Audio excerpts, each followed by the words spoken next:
চিনাক্ত হৈছে ৰকিবুল হুছেইনক আক্ৰমণ কৰা দুৰ্বৃত্ত।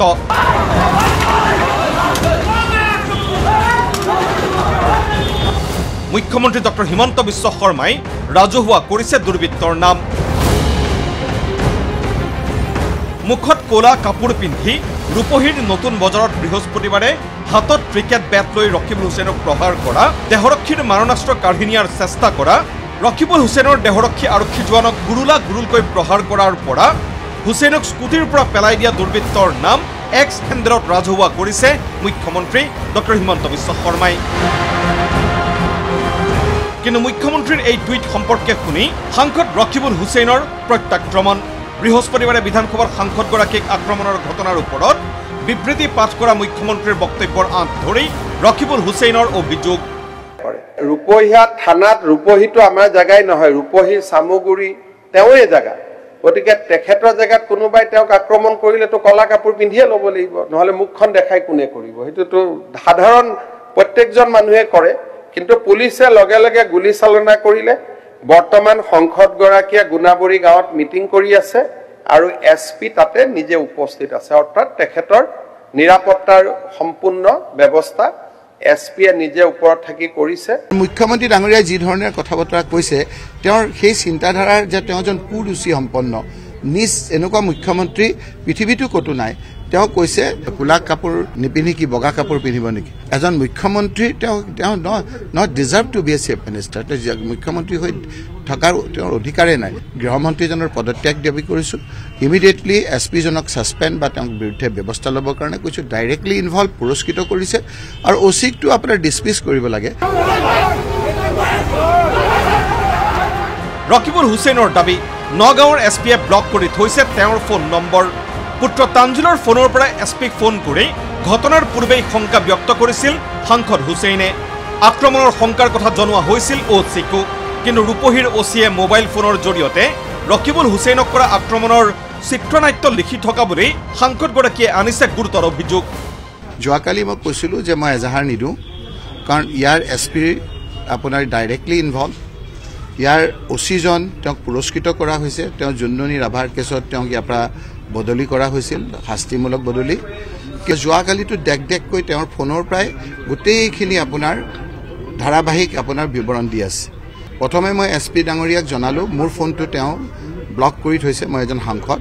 গতিকে মই মোৰ ল'ৰাৰ ফোনৰ পৰা তেওঁক কৰিলোঁ যে মই বৈধভাৱে অনুমতি লোৱা মিটিংখনলৈ গৈ আছোঁ। OC-ক মই ফোন কৰিলোঁ 4:23 বজাত। তেওঁ ক'লে যে মই ঠিক ৰূপহী তিনিআলিত আছোঁ, আপুনি আহক, ইয়াৰ পৰা আমি লৈ যাম। যি ৰূপহী তিনিআলিত মই গৈ পেলাই যেতিয়া পাওঁ, তেওঁ কয় যে মই ৰূপহী তিনিআলিত থকা নাই, মই আৰু আগুৱাই পেলাই আছোঁ। অৰ্থাৎ যিখিনি ল'ৰাই আক্ৰমণ কৰিব বুলি আমি জানিছিলোঁ, তেওঁ সেই ল'ৰাখিনিৰ লগত কথা পাতি তাৰ নাতি দূৰত গৈ পেলাই পিছত আছে। তেওঁ ভবা নাছিল যে মই কালি জীৱন্ত তাত যাম। ইচ্ছা কৰি তেওঁ গোটেই ঘটনাটোৰ লগত জড়িত। বৃহস্পতিবাৰৰ ঘটনাৰ পাছতেই অসম কংগ্ৰেছত প্ৰতিবাদৰ জুই। নগাঁৱৰ লগতে লখিমপুৰৰ সংসদীয় সমষ্টি ধুবুৰীৰ ঠায়ে ঠায়ে ৰাজপথলৈ ওলাই আহি প্ৰতিবাদ কংগ্ৰেছ কৰ্মীৰ।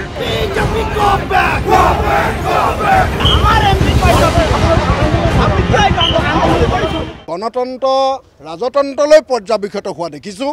কেৱল ৰাজতন্ত্ৰই নহয়, ইয়াত ল'ৰা ৰজাৰ শাসন চলিছে।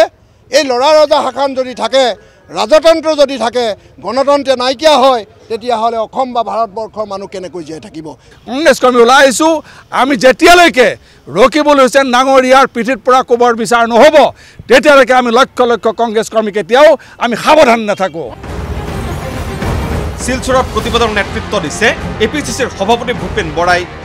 এতিয়া জংঘল ৰাজ চলিছে নেকি যে গুণ্ডাই জোতা পিন্ধি খাকী ড্ৰেছৰ ওপৰত লাট মাৰিব পাৰে? কাৰবান লৈ থকা পুলিচক আজি মানুহে আক্ৰমণ কৰিছে দিনৰ পোহৰত। আৰু হিমন্ত বিশ্ব শৰ্মাৰ এইটো যে উচতনি, তেওঁ ৰাজনৈতিকভাৱে জনপ্ৰিয়তা কমি যোৱাৰ কাৰণে বিৰোধী নেতাসকলক যে আক্ৰমণৰ লক্ষ্য কৰি লৈছে, সেই কথা সকলোৱে বুজি পাইছে। তেজপুৰ, নলবাৰী, যোৰহাট, গোলাঘাট, কোকৰাঝাৰ, সোণাৰী আদিতো ক্ষুব্ধ কংগ্ৰেছে সাব্যস্ত কৰিলে প্ৰতিবাদ।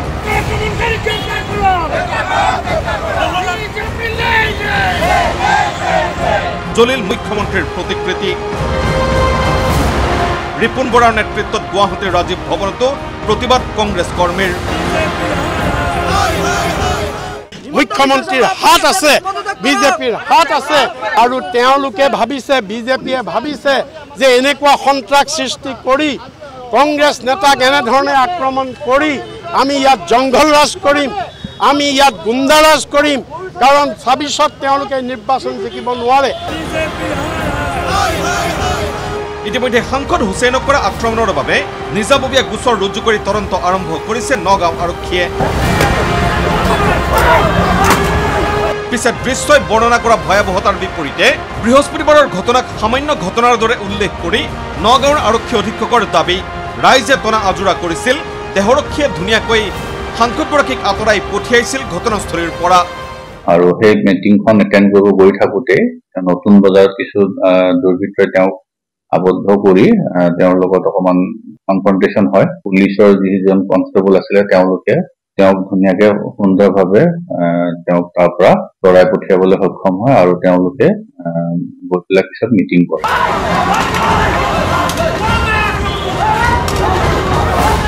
Bureau report ND24